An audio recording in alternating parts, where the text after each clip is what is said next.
करवा चौथ का व्रत इस बार 20 अक्टूबर को रखा जा रहा है। इस दिन शिव परिवार की विशेष रूप से पूजा की जाती है। करवा चौथ पर संकष्टी चतुर्थी भी मनाई जाती है। करवा चौथ पर शाम के समय शुभ मुहूर्त में पूजा की जाती है और फिर व्रत कथा सुनी जाती है।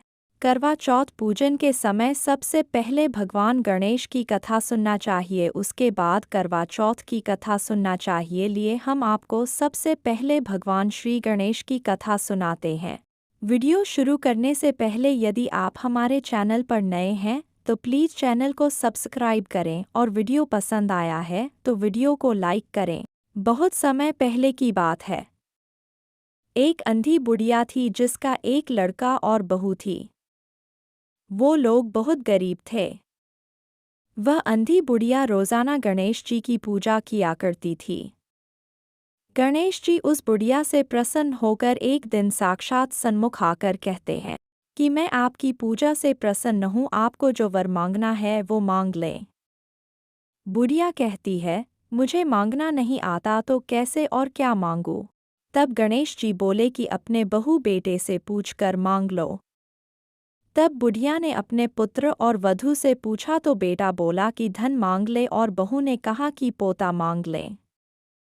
तब बुढ़िया ने सोचा कि ये तो अपने अपने मतलब की बातें कर रहे हैं।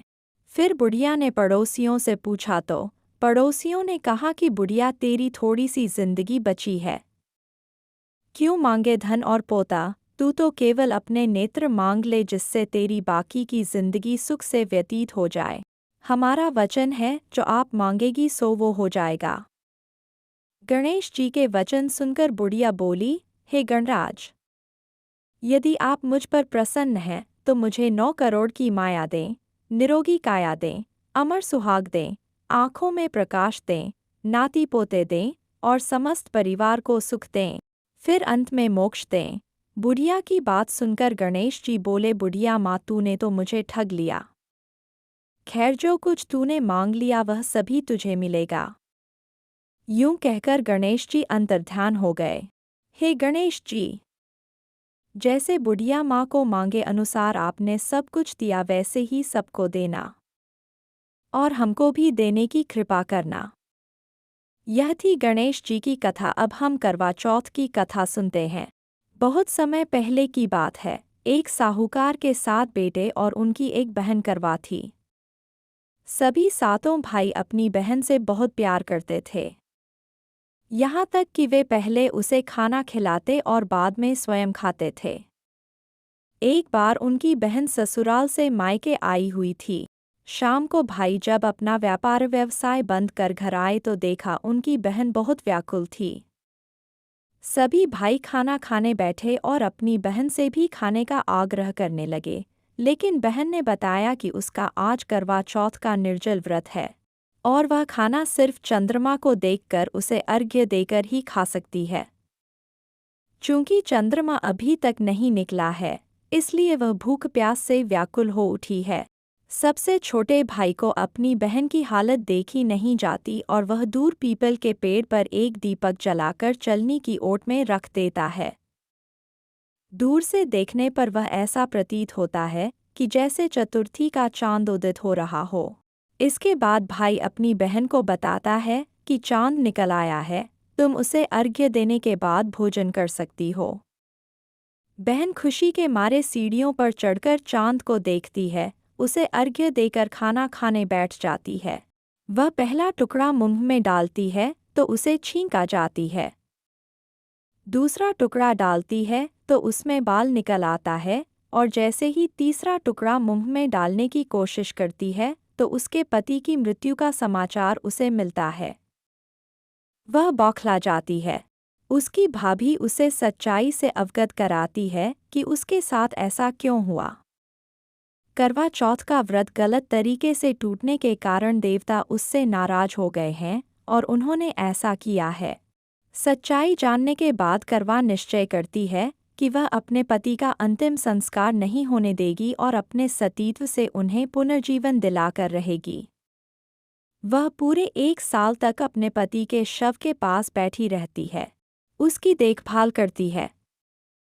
उसके ऊपर उगने वाली सुईनुमा घास को वह एकत्रित करती जाती है। 1 साल बाद फिर करवा चौथ का दिन आता है। उसकी सभी भाभियां करवा चौथ का व्रत रखती हैं।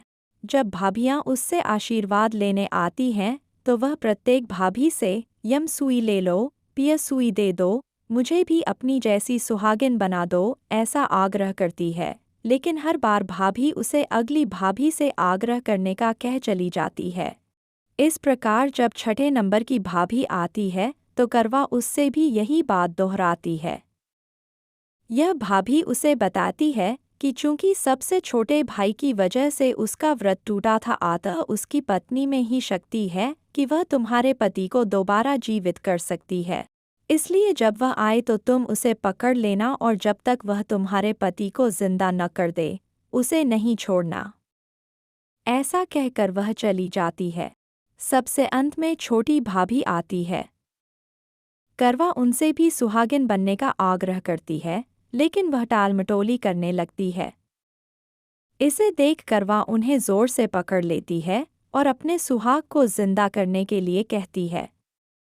भाभी उससे छुड़ाने के लिए नोचती है, खसोटती है, लेकिन करवा नहीं छोड़ती है। अंत में उसकी तपस्या को देख भाभी पसीज जाती है और अपनी छोटी अंगुली को चीरकर उसमें से अमृत उसके पति के मुंह में डाल देती है। करवा का पति तुरंत श्री गणेश कहता हुआ उठ बैठता है। इस प्रकार प्रभु कृपा से उसकी छोटी भाभी के माध्यम से करवा को अपना सुहाग वापस मिल जाता है। हे श्री गणेश माँ गौरी, जिस प्रकार करवा को चिर सुहागन का वरदान आपसे मिला है, वैसा ही सब सुहागिनों को मिले। करवा चौथ की कथा सुनने के बाद सुहाग ने इस प्रकार भगवान गणेश जी और माँ गौरी से अपने पति की लंबी उम्र मांगती है। अगर आपने हमारी करवा चौथ की कथा पूरी सुनी है तो प्लीज़ चैनल को सब्सक्राइब करें और यदि कथा पसंद आई हो तो ज़रूर लाइक करें और अपने मित्रों को ज़रूर शेयर करें। धन्यवाद। आपको करवा चौथ की हार्दिक बधाई।